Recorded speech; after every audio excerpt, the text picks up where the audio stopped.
What's up, hockey fans? Welcome to the Wraparound, brought to you by the Hockey News. I'm your host, Emma Lingen. I am joined today by Michael Agello and Kelsey Surmatz of the Hockey News. Got lots to talk about today for a Thursday in the middle of July. So before we get into all of the latest and greatest storylines from around the hockey world, do want to remind you that for over 75 years, the Hockey News has been the ultimate hockey fix.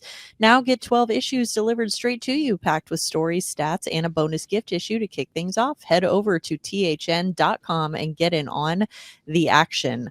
All right, guys. Well, lots of signings, lots of movement happening in the hockey world for being the end of July. First up, want to talk about Jason Robertson.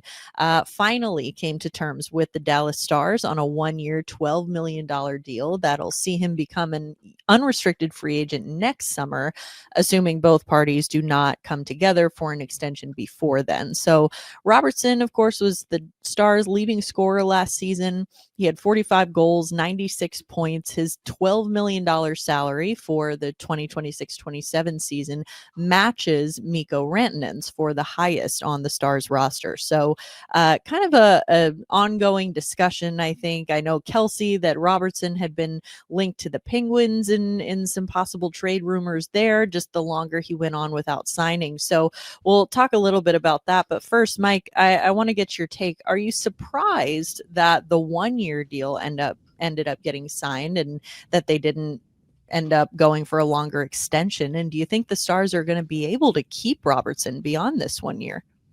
Well, I mean, you look at the situation. I mean, 3-time 40-goal scorer.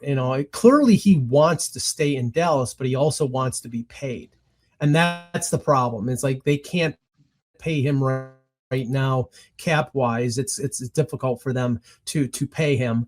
The one nice thing for this is after this contract, or after this year, Tyler Seguin's $9.5 million salary drops off for the Dallas Stars, and he's at the point where he might be a guy who takes less money like Jamie Benn does. So if there is a meeting of the minds here between Jim Nill and Robertson's representatives after January 1st, they can sign a long-term extension. But if he's bound and determined to be a $15 million player and make $3 million more than Mikko Rantanen, then I could see them possibly trading him before the deadline, or I could see them just letting him walk to unrestricted free agency. But in this day and age, I don't know if anybody is letting a player walk for absolutely nothing. The days of Mitch Marner walking away, or John Tavares walking away from the Islanders 8 years ago, I think those days are over with. Yeah. I mean, Kelsey, it's tale as old as time. The longer guys like this go without signing a new contract, the more the trade rumors start to intensify. I think we all kind of knew, like Mike said, that Jason Robertson wanted to stay in Dallas. I think that there was a little bit maybe more expectation that he would sign that longer term contract. You could see sort of the wheels turning. Dallas was getting rid of some of their other contracts and players they would have had to pay, guys like Maverick Bourque, Ilya Lyubushkin. But Mike brings up a good point about Tyler Seguin. So do you see them kind of clearing space maybe to be able to bring Robertson back on for a longer term extension beyond this year? Well, I mean, I think they'll make it happen if they can, and I think that's the end goal. I think both parties here want him to be in Dallas. I do think Robertson's comments and his presser were a little bit ambiguous, but I mean, that's to be expected. After a guy signs a 1-year deal and a contract year, you don't often hear guys saying like, "Oh yeah, I'm absolutely staying." That ruins the leverage. But I think in terms of the cap space, I don't think the space is going to be an issue to be able to sign him. But I mean, if he performs well this year, and again, you're looking at some of these other contracts that are being handed out in the league, you're looking at the cap rising. Maybe he demands more than 15 million. Maybe he demands more in the 18 million range, depending on where this goes with the cap and depending on where this goes with what other guys are signing for. So I think it's very dependent on performance. The Dallas Stars do have about 41 million in cap space next year as of right now, but they also have a lot of unrestricted free agents, and they'll still have to fill out a roster beyond signing Robertson. So I'm of the opinion that he probably ends up staying. I think this is probably something where they sign a 7-year extension after January 1st. They work it out. I think he does prefer to stay, but I do think that door is open because depending on performance, like I said, depending on what kind of steps Dallas takes this year, this could be a situation where if he feels like he can get more on the open market, the Dallas Stars might panic, try to trade him before the deadline, whether that's a sign then trade or a rental. They'll get whatever value they can for him because I don't think they let him walk. So it'll be an interesting situation to keep tabs on, but I don't think this story is necessarily over yet. I think that there's going to be some more drama to come around January 1st.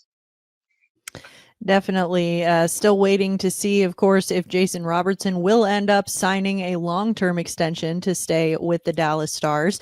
One guy who did sign a long-term extension this week, though, is John Marino out in Utah, signed an 8-year, $54 million extension, so a little bit less than $7 million annually to stay with the Utah Mammoth. Marino had 32 assists, 36 points in his second season with the Mammoth last year after he was traded from New Jersey back in 2024. Those were career highs for him. He also ranked second among all NHL defensemen in plus minus. He was a plus 42. So, Mike, what do you think of this deal for the Mammoth? Do you think it's a good value for the player? Yeah, I mean, it's funny because I was taken aback by the fact that it was 8 years. The amount, I mean, if you look at some of the comparables, the Mintyukov contract with Anaheim, Simon Nemec in Calgary, and then Jamie Drysdale with a 4-year deal. He only got a little bit more than Drysdale and a little bit less than Nemec and Mintyukov, but it's an 8-year deal. And Utah, I believe, their state tax situation is very preferable compared to other places. So I guess it's a good deal in that respect. It's the exact match to the J.J. Moser contract in Tampa Bay. And if you look at it, they're pretty comparable defensemen. I think Marino's a little higher functioning offensively and Moser's probably better defensively, but they're comparable defensemen. And if you look at what's going on right now, if you can get these guys locked up long term, these teams are going to do it because the cap is going up and up and up. And if somebody at 6.75 in 2 or 3 years, that's a bargain. Yeah, and Kelsey, Utah had been a team that I feel like we've been talking about for a while. It's like, oh, they've got this dynamic young forward group, guys like Clayton Keller, Logan Cooley, Dylan Gunther, all those, high octane forwards. But it was always kind of like, if they can just get the defense shored up, that could go a long way towards improving their chances. Obviously, they were a playoff team this last year, looking to build on that. But what do you think of this contract for both the team and the player? I'm almost fully with Mike on this one. I think that last point kind of hit the nail on the head with, the fact that these teams are signing such long-term deals. I think the term is kind of the sticking point for me here. I don't have an issue with the AAV at all. I don't necessarily have an issue with the term. And like Mike said, that's because teams are aware that the cap's going up. Teams are aware that if, John Marino's 29 years old, that's going to carry him to age 37 or 37. So, teams are looking at that and weighing the risk and saying, all right, well, 7 years from now, $6.75 million isn't going to be a ton, even if he's not really a functioning defenseman at that point. So I think teams are taking advantage of, like he said, signing these players long-term, locking down guys that they know are pretty sure bets to help them win in the near term. And Utah's in win now mode. This is a move they had to make. I think they didn't have a choice but to try to lock Marino up long-term because he is going to be a pretty steadying presence on that blue line and somebody who can help them win in the near term. So I think this is a good deal for both sides. Obviously, a really good one for Marino. He's getting some guaranteed money for 8 years here. But as far as Utah, I don't have a problem with them taking a risk on that length necessarily, just because of the rising cap and the circumstances and just how much defensemen are going for right now. Absolutely. Defensemen, very important, as is goaltending. Goaltending, very important. And so the Columbus Blue Jackets have locked up their goaltender for the next 3 years. They avoided arbitration, just narrowly avoided arbitration with Jet Greaves. So this is after Greaves. So ultimately, Greaves agreed to a 3-year, $15 million deal, so $5 million per, with the Blue Jackets. It was right before his scheduled arbitration hearing. This is after earlier this week, Columbus had filed at $2.8 million for Greaves' salary in 2026-27.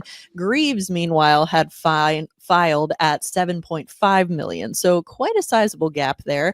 They were able to close that gap, ended up right in the middle at $5 million per. So if a long-term deal hadn't been reached before the scheduled hearing, which was supposed to be today on Thursday, the arbitrators would have had to choose between those two numbers that were filed. So definitely not an enviable task there, given the large gap in between them. So Greaves is, of course, coming off a really strong season. He had a 26-19-9 record. He had 2 shutouts, a 2.6 goals against average, a 908 save percentage. So definitely a rising young goaltender in this league. Mike, what do you think of the deal for the Blue Jackets? Obviously, 2 very different numbers that were filed here in arbitration. So do you think that the number they landed on was fair? I'm absolutely stunned that they met right in the middle when you could drive a Mack truck through the gap on those two arbitration amounts. I mean, yeah, I thought they would meet in the middle. The 3-year term, I thought it might be longer. I think the problem with the Blue Jackets is less to do with Greaves if he repeats what he did last year, because he had a great year. They have now $10 million in goaltending. They've got a backup in Elvis Merzlikins who's making $5.4 million. And unless you're eating 50% to get rid of them, the only option I can see, and I believe they still have there's a secondary buyout window based on Cole Sillinger still being an RFA. So they can buy out somebody if they settle with him. I think there's like a 3-day window or something like that. That would be the opportunity for them to clear Merzlikins' salary. Unless they just think, we'll just keep him as a backup. But $10+ million in goaltending, and the guy who's making more is the guy who's probably going to play 20 to 25 games. That is not an optimum situation for Don Waddell and the Blue Jackets. Well, and you have to think that Jet Greaves and his team were probably doing exactly that, pointing at that $5.4 million that his backup is making and say, hey, I should be making more than that. So definitely not an ideal situation, like you said, with all that money tied up in goaltending. But looking at Greaves specifically, Kelsey, do you like this deal? Do you think that he can repeat what he did last season and maybe end up making this deal age very well over the next 3 years? I think this deal's going to age very well. And we keep talking about the cap going up because honestly, it's kind of hard to ignore in pretty much the context of everything that's happening. But if you can he's only 25 years old. He's shown up to this point, even though last season was his first full season in the NHL. He's shown up to this point a degree of consistency he hasn't had, even in his portion seasons, a save percentage below 900.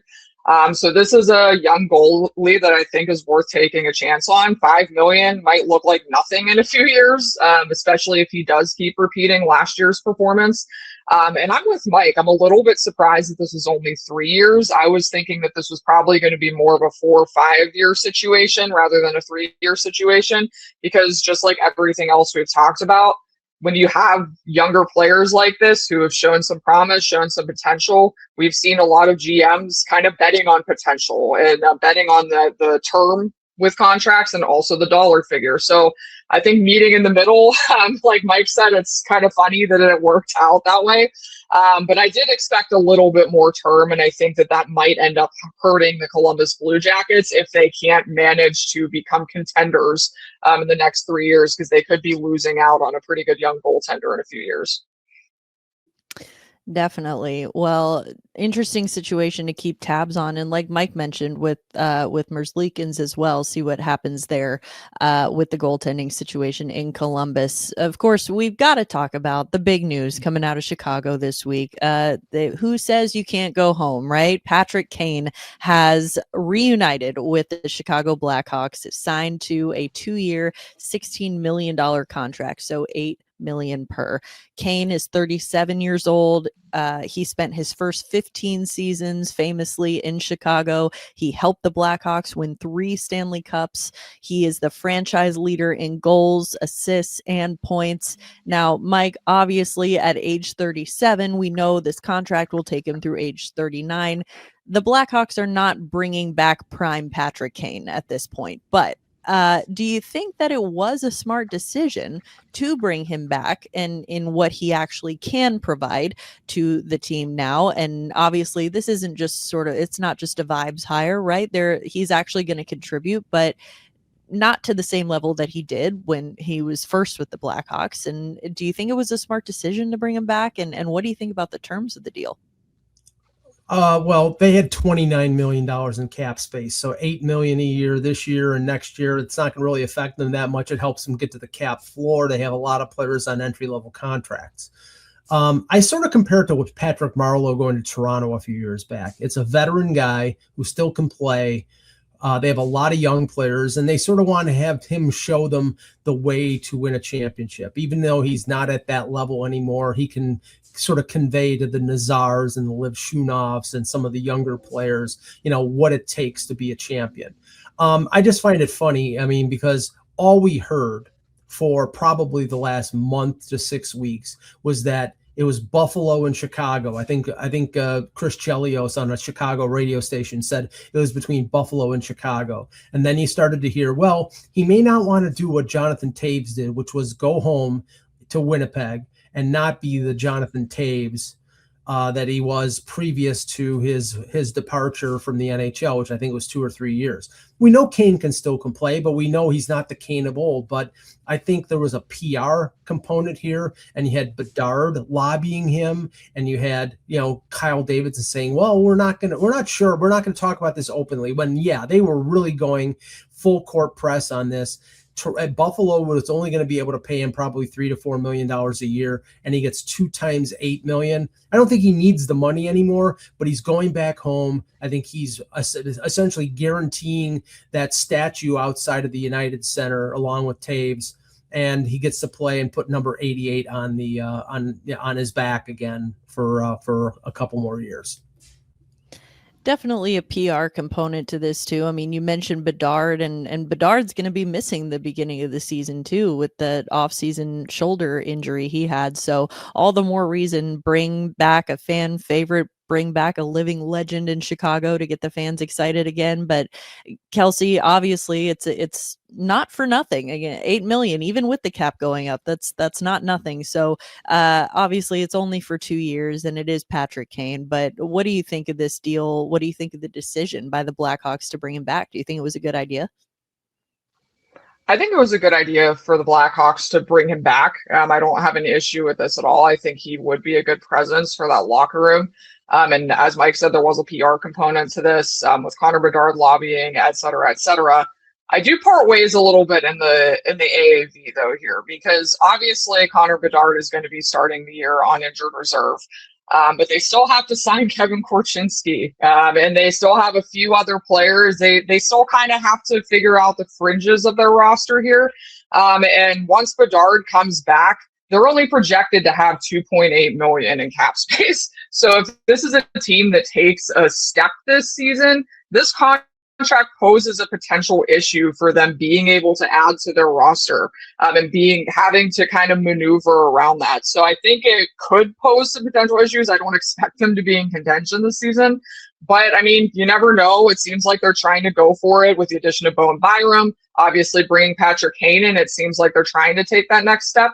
And also too, I mean, I look at Kane's production last season and I kind of compare it to the situation with Evgeny Malkin in Pittsburgh. Malkin actually put up better numbers than Kane last season, and Malkin's coming back with a much lower cap hit at $5.5 million. So I think this was a little bit of an overpay on the Blackhawks part. And I would have probably guessed that this was probably going to be more along the lines of the Malkin contract. But I still think he's going to be a valuable piece for Chicago. I think this will be a nice veteran presence, but I do think that AAV could end up being an issue if they're pushing for contention in the spring.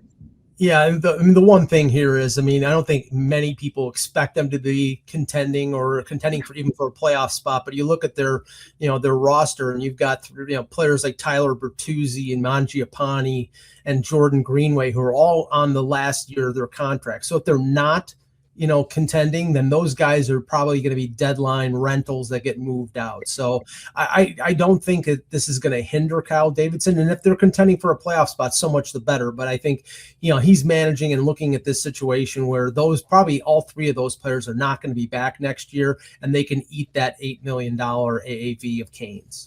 Yeah, definitely. If nothing else, though, we know Patrick Kane is going to bring that valuable veteran presence to Chicago, bring it back to Chicago, I should say. Another example of that, just in front office roles, we're seeing in New York with the Rangers. The Rangers have hired Jonathan Quick and Derick Brassard to front office roles in player development. Quick is going to be the director of goaltending development. Brassard is a player development assistant. So again, kind of same idea here, having these former players come back around. And Mike, do you think that this is going to be good for helping to build a Rangers culture that certainly seems to be lacking and could use sort of that veteran presence there? I always think it's good to have players with a lot of championship pedigree, like Quick, who won 2 Stanley Cups, and he's going to be I think he's a no doubt Hall of Famer. The only concern I have about him, I don't think he's going to be the goaltending coach where he's working with young goaltenders. But Jonathan Quick was an unorthodox goaltender. He wasn't a cookie cutter type of guy. He was sort of like in the Tim Thomas school, sort of flopping around sometimes. But he was great. And like Dominic Hasek, they were unorthodox, but they were fantastic. If he's working with goaltenders in terms of the nuts and bolts, I'd be a little concerned. But I think that probably he's there as somebody who's just going to oversee. And Brassard, everything I've heard about him is that he was one of these players that everybody said, this guy is going to be a coach, or this guy is going to be in management because he's so sharp. So these hirings by Chris Drury make a lot of sense, which is a departure from the usual MO of Chris Drury. That's putting it very diplomatically. Well done, Mike. Kelsey, what do you think of these hires or these reunions, I guess, with the New York Rangers, and how do you think this helps kind of push their culture forward? Well, they definitely need to figure out something with the culture. As it's been pretty publicly known over the last couple of years, the culture hasn't exactly been shining over there. So I do think anytime, and Mike touched on this, anytime you bring in former players that have some kind of rapport with the organization, it's good for the room, it's good for the guys. And we see this all across the league. And I think it does benefit, some of these players. You mentioned Quick's influence on the goaltending. I think Brassard is also, I would agree that this is kind of a role that's cut out for him. So I think at this point, adding former players, adding these guys to the staff is only going to help the Rangers culture. You're pretty much going from the basement upwards. So I don't think that there's any risk in the culture getting any worse over there. I do think there's still a lot of questions around this roster and around the perceived direction that this team is trying to go. So at the very least, it should help that locker room a little bit. It should help fuse a few things there. So I like the hires. I think this is good for the Rangers, and I don't really see any way it's going to have a negative impact on them. All right. Well, sticking in New York, but heading over to Long Island, I want to talk about Matthew Schaefer because he had an interview with NHL.com recently. He shared that he isn't even thinking about his next contract with the Islanders, of course, kind of saying, I'm still a kid. I'm still a year away from any of that. I love Long Island. We've got something special going on here, sort of all the things you say. And part of me honestly does believe that there is some truth to that. He probably really isn't thinking about this because he is just a kid, but that year it's going to come fast. So he may not be focused on it, but Mike, do you think that he's going to, what do you think that he'll make on his next contract? And obviously he's got that attitude, that willingness to win. He wants to win on Long Island, of course, because he doesn't know any different because he is still so young. So do you think that, first of all, what do you think he'll make on his next contract? And follow up to that, do you think that if he does stay there and has that willingness to win on Long Island, do you think that that'll make the Islanders a more popular free agent destination in the near future? He may not be thinking about the extension, but Matthew Darsh definitely is, and I think it all depends. First of all, he's going to get paid, but it all depends on what he does as a sophomore, because he had a fantastic rookie season, but he seemed to lose a little bit of gas at the end of the year. I think he'll come in more prepared. He's an extremely talented young kid. And obviously, you've seen in terms of him being interviewed and in terms of him just being anything involving the media, he's great. So, I mean, New York will eat him up in terms of like just his personality and everything. I mean, if you look, Quinn Hughes is going to set a number. Cale Makar is going to set a number, probably north of what Bowen Byram has made with Chicago, probably in the $15 to $16 million a year range. And I'm sure Darsh is probably going to want to get Schaefer, if he has another good year, locked up as long as he can for as less as he can. But it's probably going to be 5, 6, 7 years at 15, 16 million, because the potential is so much there. This kid is going to be on Team Canada when the next Olympics come around. So he's a barring injury, and we hope that doesn't happen. He's a can't miss, and he's a fantastic player. Kelsey, what do you think? He's going to get paid, that's for sure. And I agree with Mike. I totally believe that Matthew Schaefer isn't thinking about his contract. He's that humble. He just has that personality. I really actually do believe that it's not even really in the back of his mind right now. But I do think for the Islanders, this is something that they're going to be thinking about. Now, I don't think it's going to be a hard decision for them. I think ultimately, you can probably give this kid what he wants, and he's going to live up to it. But I agree. I mean, it depends on how things go with how the market's with some of these other guys who are entering contract years and are going to be due for extensions. Because some of the better defensemen in the league are definitely going to be making north of Bowen Byram's $12.5 million. So I would think, I agree with Mike, I think it's probably going to be in the 15 to 16 million range as well. Potentially even higher depending on performance and depending on what some of the other guys get. Again, it's just uncharted territory. We don't really know what these contracts are going to look like going forward and what these extensions are going to look like. I think they're going to extend him to the max term. This is a player they need to lock down. This is a player that needs to be there long term. He's the central building block for them in the future. And I do think Long Island is pretty quickly probably going to become a pretty nice destination for a lot of players. They'll have some cap space moving forward as they try to transition the roster from older to younger. Obviously, Keishon Aitchison is going to be making a push. Victor Eklund, some of those other guys will be making pushes in the next couple of years, and they'll shed some of those bigger contracts that they have for veterans. So I think this will be a destination team in a few years, and Matthew Schaefer's certainly going to be a really big part of that. Matthew Schaefer, big part of that. Also a big part of that, Pete DeBoer, head coach of the New York Islanders. And Pete DeBoer is actually the number 10 on the Hockey News rankings for coaches among all 32 NHL teams. So we've got DeBoer at number 10. That is leading up to Spencer Carberry at number 9. Rick Tocchet at number 8, and Marty St. Louis at number 7. So looking at these rankings as we continue to roll those out here for the Hockey News, Mike, do you agree with those rankings? And is there anyone from that group that you could see rising or falling in the rankings after this season? I'm a little surprised that DeBoer is 10, not because he's not a great coach, but because he just took over with the Islanders and didn't do much with them. I mean, if you're basing his ranking on what he did with Dallas, okay. But remember, he didn't get to a Stanley Cup final, and his departure from the Stars was checkered, and that's to be kind. Of the 4 that you ranked, I think the one that fits perfectly is St. Louis, because he's done a fantastic job in Montreal. Nobody really expected that, being a former player, and he was coaching bantam, but when he came into the Canadiens, but he's grown with a young team, and he did a fantastic job getting that young team to an Eastern Conference final. So of the 4, the one I agree with the most is St. Louis at 7, and the one I agree with least is DeBoer at 10. Kelsey, what do you think of these rankings?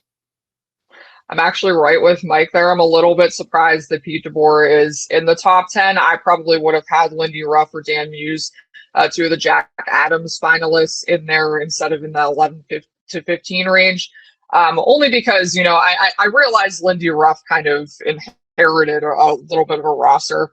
Dan Muse kind of took an underperforming roster and somehow got the most out of everyone and drove into the playoffs, but he was a rookie head coach. So I kind of understand those rankings to an extent. I probably would have switched out one of those two for DeBoer. But I also agree. I think Marty St. Louis is perfectly placed there. The Montreal Canadiens are on the rise. I think this is a team that's going to be a perennial contender. They're going to continue to rise. And I think Marty St. Louis will continue to rise in the coach rankings as well. I think this is somebody who could potentially be a Jack Adams finalist this year if Montreal continues on their upward trajectory.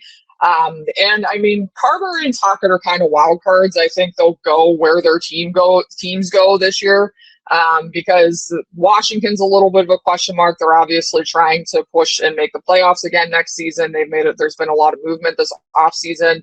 Same with Philadelphia. They're trying to take that next step. So I think depending on where their teams, those respective teams go, they could probably rise or fall in the rankings as well. But I do think St. Louis definitely has the most potential to move up.